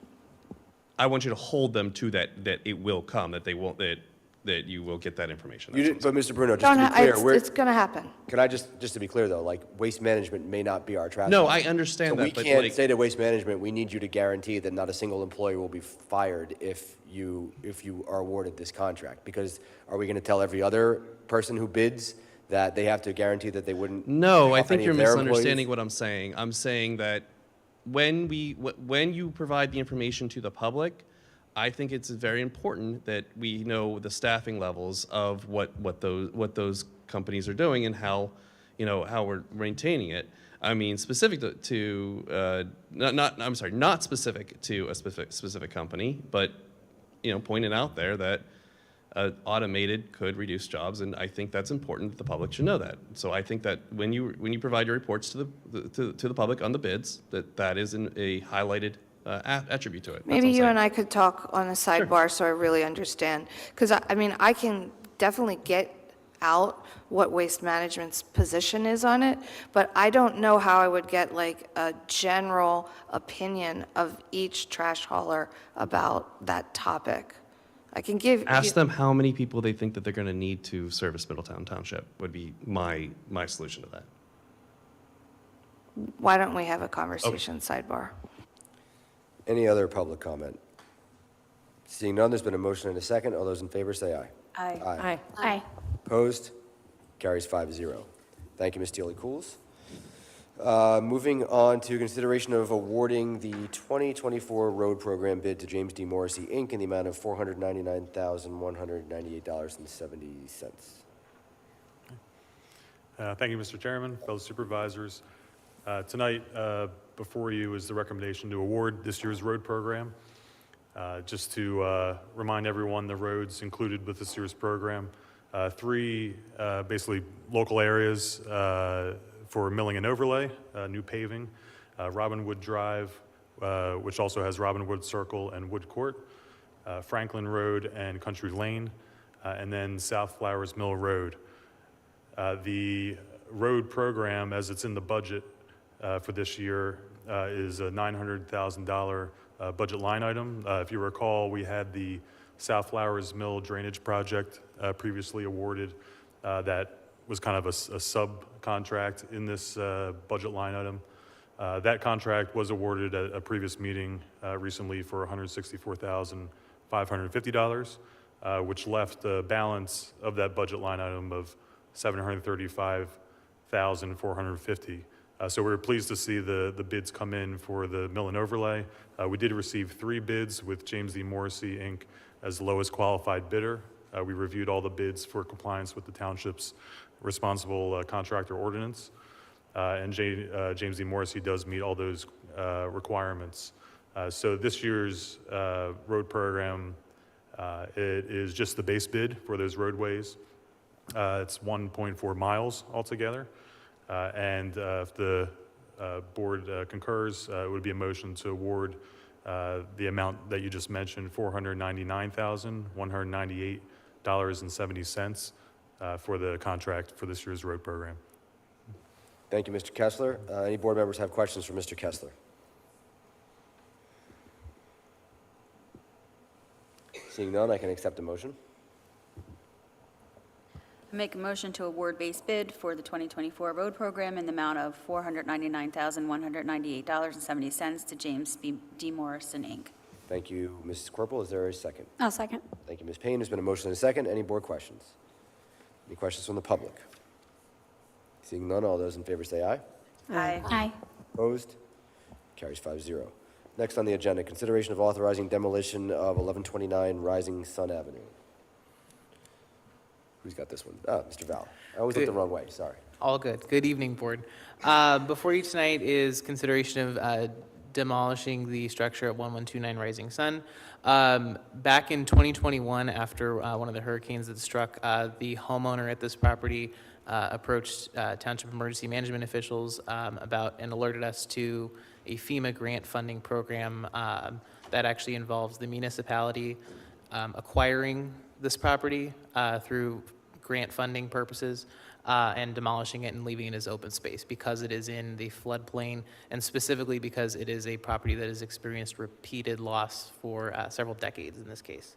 Unlike most iterations of this grant program, partially because of some influx of pandemic funding, this is actually a 100% grant-funded program this time around. And so over the last literally 2.5 years, we've been working with FEMA, with PEMA, and the individual homeowner to move this down the road. We did receive word of funding about a year ago, and have been going through the due diligence process. As of about a month ago, the township has acquired this property, and now we have about 90 days to actually go forward with the demolishing of this structure. Before you tonight are a couple of quotes. The low quote before you, GNR Excavating and Demolition, is below the bid threshold, so there's no need for a public bid for this purpose. And again, demolishing this property is part of the funding that we received from FEMA, so there's no direct cost to us. We're passed through in this case. Thank you, Mr. Valla. Pleased that we're moving forward with the next phase of this. As you indicated, we've already acquired the property, and also pleased that the bid came in below the available grant funds. So thank you for that. Any questions from any board members for Mr. Valla? Any questions from the public? I will accept a motion. I move to authorize township staff to enter into an agreement with GNR Excavating and Demolition for the demolition of the structure at 1129 Rising Sun Avenue. Thank you, Ms. Kane. Is there a second? Second. Thank you, Ms. Hanna. There's been a motion and a second. Any board questions at this time? Any questions from the public? Seeing none, all those in favor say aye. Aye. Aye. Opposed? Carries 5-0. Thank you, Mr. Valla. And that brings us to the next agenda item, which is our Q1 financial report. Ms. Bendari. Good evening. Thank you. I'll try to make this fast. I know it's getting late. As everyone mentioned, I'm the finance director here at the township. I'll be giving a brief overview of our Q1 2024 revenue and expenses, a brief overview of our investment fund, and last but not least, an overview of our pension plans. Okay, so before I go into details, I do want to mention that it's a bit early to be pulling the numbers for the quarter. We have a few of our revenue items that have not come in yet, but I did want to get this to you since the next board meeting is until the second week of May, and by then the numbers will be a little bit stale. So one specific item that's missing is our real estate transfer tax amount. We don't have an estimate of that. We usually get that on April 10th, so that is missing from here, and that usually has a little bit of a significant impact on the Q1 financials, and that's for March. We get this transfer tax in each month. We also don't have a hard close, so we usually book our revenue and expenses based on accrual basis. So you may see expenses coming into February or March later in the year, just based on when we pay the invoice. I just wanted to mention that. So currently we're coming in at 16% of our revenue and 18% on our expenses side. That's completely normal. It's normal for our expenses to be over our revenue because most of our revenue comes in usually in the second quarter and third, fourth quarter. We usually most of our revenue is tax-based and most of our tax schedules are later in the year. Revenues are on target so far, and I just wanted to remind everyone that both Falls Township and Langhorne Borough did implement the EIT tax last year. We actually didn't see as much of an impact as we expected because of the wage increases overall that basically wiped out the impact and gave us better revenue than we expected. So we're hoping the same for this year. We did plan to be close to what we had last year with, with it being normal year over year. Our expenses are also coming in target as well. This is all inclusive of our normal year over year raises. So we're anticipating everything to be pretty stable at this point.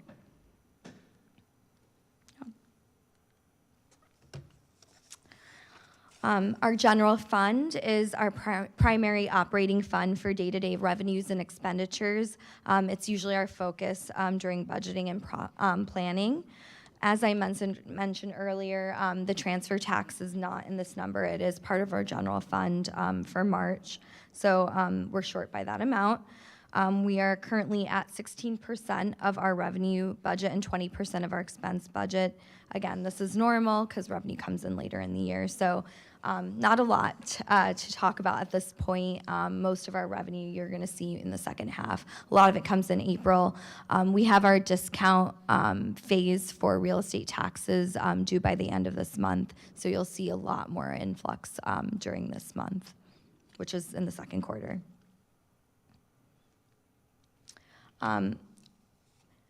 Supervisor Kane asked that we put together a quarterly budget, and so we did that for our general fund, and this is just an overview of what our quarter is looking like compared to our quarter one budget that we created.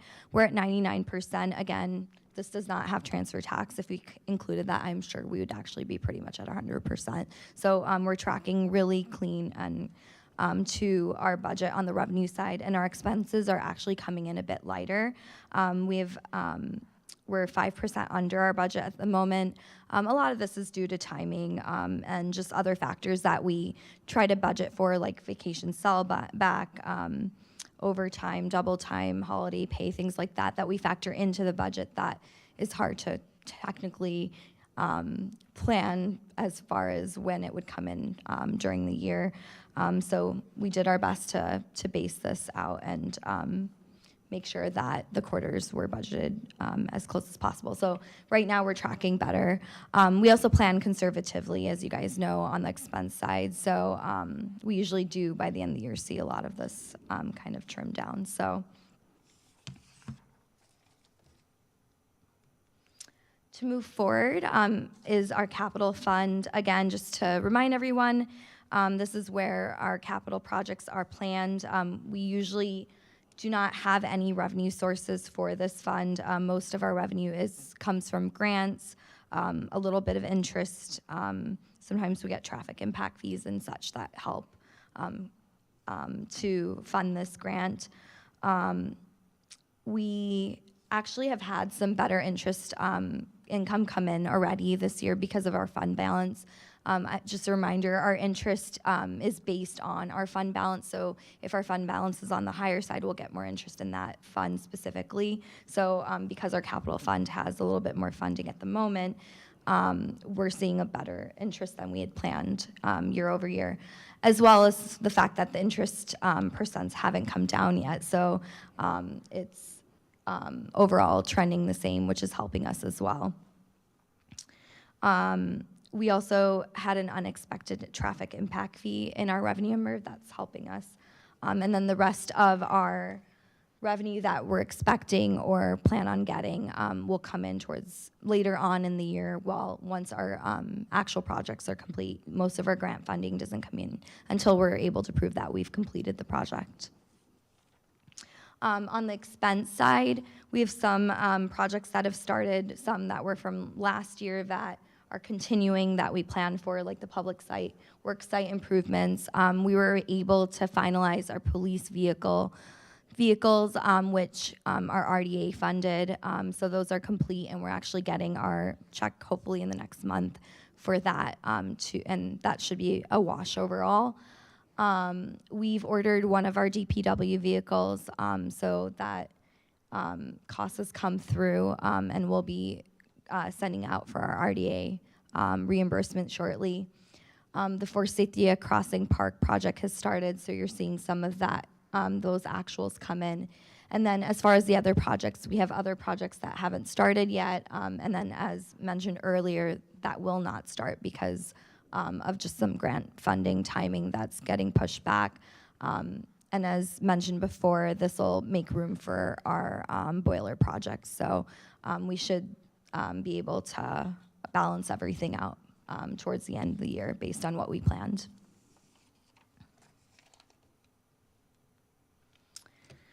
Our investment fund is also doing well overall. Our main balance is held in PFM managed accounts. It's where our portfolio sits.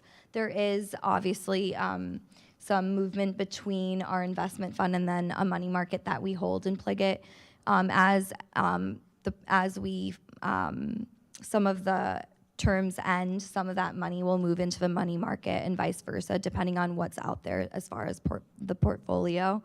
And then we also have a money market in Univest that is still giving us really good interest at 5.62%. So we're keeping that in there just to increase our investment. Rates are stable at the moment. They're saying it's going to come down, but right now we're still showing the 5.62, 5.8% range.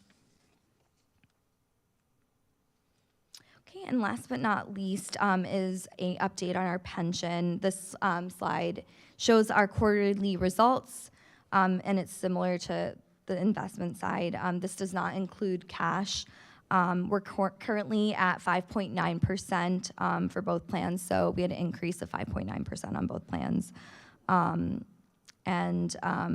It's based on the market value of the plans as well as the interest income that we've been receiving. That includes my presentation. Does anyone have any questions? Not a lot yet. It's still the first quarter. It's a little bit early on the revenue side, and expenses are tracking fine. Nothing crazy at this moment that we anticipate. No questions. I just wanted to thank you. I know it was a lot of work putting the quarterly budget together. I know it's something that I've talked about over the past couple of years since I've been on here. Really helps me understand where we are in the year. So I just wanted to thank you for putting the time and effort putting that together. Thank you. Not a problem. Thank you. Any other questions? Any other questions? Thank you, Ms. All right, Bendari. thank you. Appreciate it. Next on the agenda, consideration of authorizing preparation and advertisement of an amendment to the noise ordinance. Thank you, Chairman, over here. Yep. I always looked the wrong way. I don't know why tonight. It's 50-50. Sorry, Mr. Kessler. The fellow board members, the ordinances that we have for the township, every so often the staff will look at just how long they've been unchanged and if there's any need for any updates. The noise ordinance is one of those that hasn't been updated in quite a while. Some of the projects of the last couple of years, we've noticed a few things that the township generally directs developers to adhere to, in particular commercial developments. An example of this would be working on weekends or after certain hours. Realistically, those specific requirements are not in our ordinance, although most developers do follow those. So we do feel it's worth taking a look at this ordinance, looking at some updates to it. We look through each section of the chapter. We don't anticipate any major changes to it, but we do I think that it's worth taking a look at to fill in some of those gaps and ensure that the requirements that we do look to direct developers to follow, just for the nuisance side of the noise ordinance, especially when it's next to residential areas.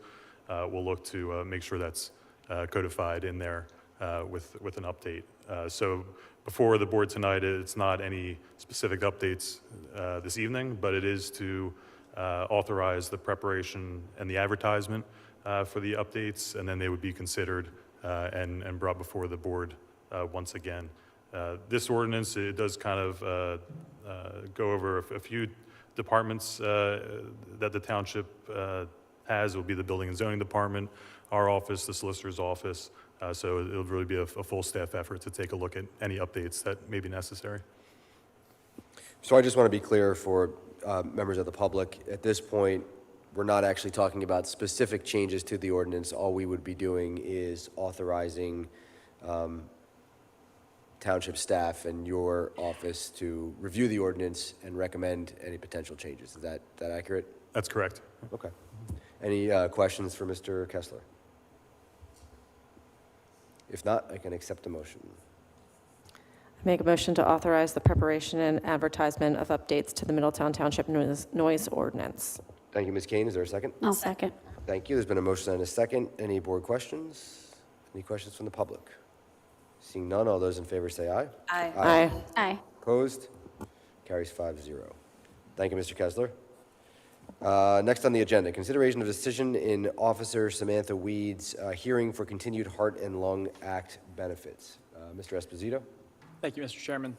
So this is a continuation of a hearing that was held before the Middletown Township Board of Supervisors on March 13th, 2024, pertaining to a request to terminate the Heart and Lung Act benefits being received by Middletown Township Police Officer Samantha Weed. Counsel for Officer Weed and counsel for the township have each previously entered into evidence all their exhibits, and they've each last week submitted findings of fact and conclusions of law to the board for review. At this time, we're going to close the record, and it is now up to the board to entertain a motion. Are there any questions for Mr. Esposito? And if not, then I can accept a motion.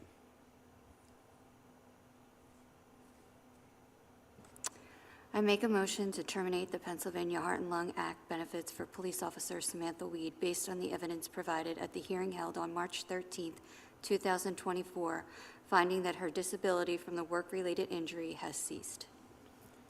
Thank you, Ms. Hanna. Is there a second? I'll second. Thank you, Ms. Corporal. There's been a motion and a second. Are there any board questions? Any questions from the public? Seeing none, all those in favor say aye. Aye. Aye. Opposed?